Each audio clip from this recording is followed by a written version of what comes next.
Salvete discipuli optimi, discipulaeque optimae. This is our Conspectus Grammaticus for Familia Romana Capitulum IX, which means a summary or overview of all the main grammatical ideas we'll be working through as we read and discuss Chapter 9, Pastor et Oves.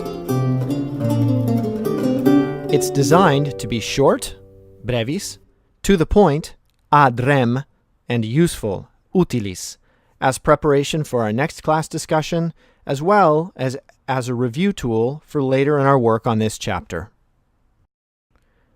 Let's get started. Incipiamus! In Chapter 9, there are 6 major grammatical ideas that we'll be working through. We'll start with dum and work our way through the remaining 5 in sequence. Let's start with dum. Dum functions as a conjunction in Latin. It denotes the relationship in time of 2 actions to each other. Although it expresses a range of English language ideas depending on context, for now we can think of dum as expressing the English idea of while.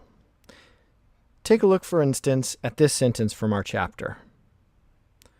Here we see the sentence, dum pastor in herba dormit, ovis nigra ab ovibus albis abit, et ad rivum currit.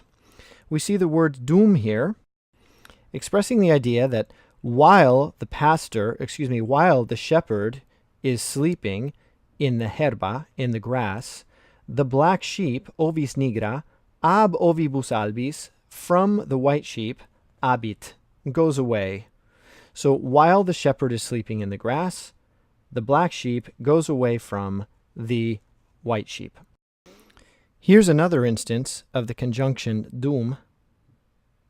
This is the state motto of the state of South Carolina. How do you think you would express this in English? I'll give you a hint. Spiro comes from the verb spirare, which means to breathe. And spero comes from the verb sperare, which means to hope. Now let's look at our next idea, supra plus the accusative. This, like all Latin prepositions, has a range of different ways in which it's used, but for our purposes in Chapter 9 and going forward through the text, we can interpret supra as meaning something essentially like over or above. The thing to keep in mind with supra is that it ends in such a way that it looks like it might be ablative, supra. But this is a preposition, and it happens to be followed by the accusative case. So keep that in mind. Let's take a quick look at how this preposition appears to us in our text. Here's a sentence from the chapter. Sol in caelo est supra campum. We recognize campum is the accusative of campus, which means field. So the sun is in the sky over or above the field. Supra plus the accusative.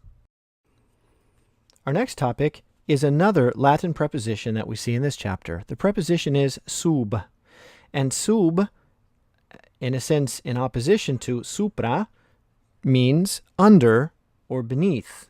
It expresses that, essentially those ideas in English, although like all Latin prepositions, it has a range of different ways in which you'll see it used over the course of your Latin studies. For our purposes, however, under or beneath is just a perfectly good way of interpreting that preposition.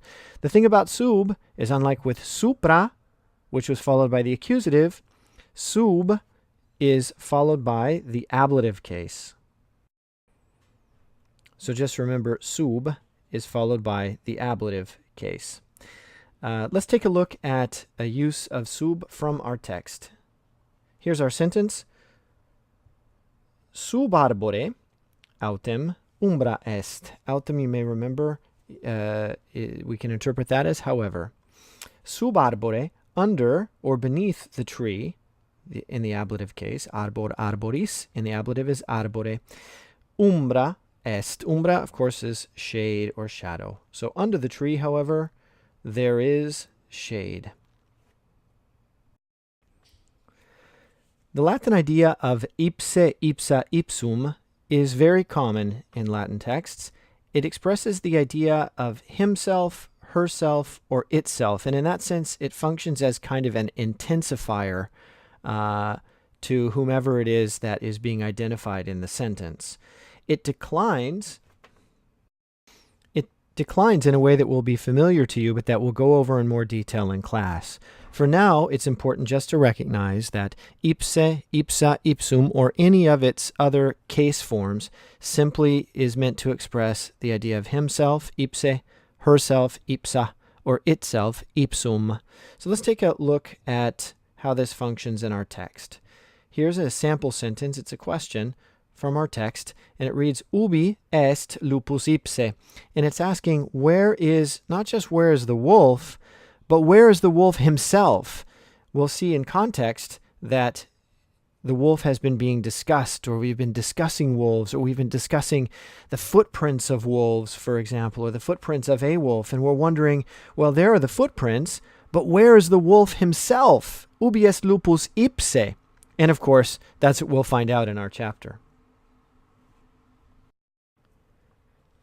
The Latin word ut has many different uses in Latin. As you move forward into more advanced Latin, you'll find that it introduces particular kinds of clauses and so forth that are very, very important in the language. However, our introduction to the word ut is nice and easy. Whenever we see ut for now, we can simply interpret it as expressing the idea of like or as. Let's take a look at an example from the chapter.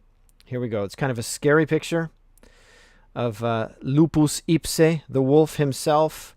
And let's see what the sentence says. It says, oculi lupi lucent ut gemmae et dentes ut margaritae.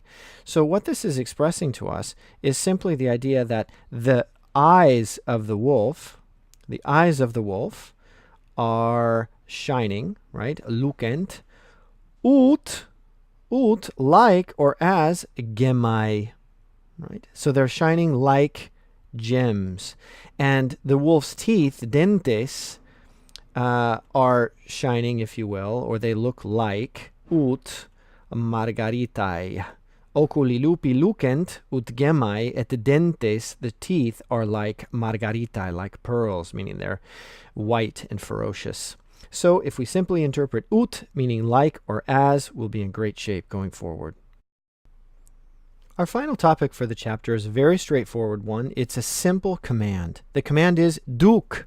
And duc comes from the verb that you're also learning in this chapter, ducere, which means to lead. So if we want to tell someone, hey, lead on, lead me, we would say duc. Duc is one of those irregular commands that's part of a very small family of irregular commands in Latin. There's just a handful of them. Duc, dic, which means say, fac, which means do, and fer, which means carry. Duc, dic, fac, fer. There's a fifth one which we've already seen, which is es, which we know means be, like be happy. Es laitus, or es laita. Says Sira talking with Julia. That was in chapter 6. Let's take a look at at a sentence from our chapter and see if we can see how this looks. Okay, so this is the pastor talking to his faithful dog, his faithful canis, and he says, ecce vestigia ovis, ubi est ovis ipsa? You know that from the last point we discussed. Where is the sheep herself? Duc me ad eam canis, duc me, lead me, duc. Very, very simple. A simple command. It's just, it has a slight irregularity, so it's worth pointing out. Well, we've covered a lot of ground. What did we learn? We've talked about the idea of dum, meaning while. We've talked about two prepositions, supra with the accusative, meaning over or above, and sub, meaning under or beneath with the ablative. We've talked about ipse, ipsa, ipsum. We've talked about ut, and we've talked about the irregular command duc. I'm going to move that aside for just a moment here, and I'm going to bring up one more point that we didn't discuss, which is a huge idea in this chapter, but which we've saved for another tutorial. The idea of the third declension, the tertia declinatio. So that's a big idea in this chapter to which you're introduced, but like I said, we'll cover that in another tutorial.